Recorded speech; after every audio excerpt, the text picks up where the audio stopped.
Hi friends, మన Vijayawada bank options మరొక మంచి ప్రాపర్టీ మీ ముందుకు తీసుకొచ్చింది.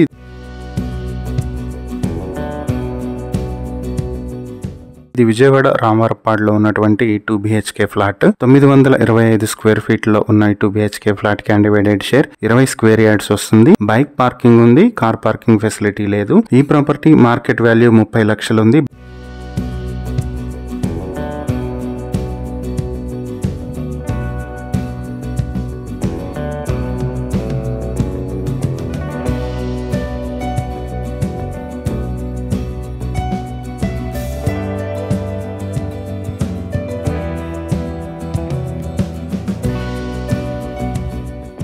బ్యాంక్ ఆప్షన్ లో ఈ ప్రాపర్టీ మీ సొంతం చేసుకోవాలనుకుంటే 19,52,000 నుంచి స్టార్ట్ అవుతుంది. ఈ ప్రాపర్టీకి సంబంధించి మరిన్ని డీటెయిల్స్ కావాలంటే స్క్రీన్ మీద ఉన్న మా ఫోన్ నెంబర్లకు కాల్ చేయండి. ఇలాంటి మరిన్ని వీడియోల కోసం మా ఛానల్ ను సబ్స్క్రైబ్ చేసుకోండి. అలాగే మా ఇన్స్టాగ్రామ్, ఫేస్బుక్ పేజెస్ ను ఫాలో చేయండి. Thank you for watching.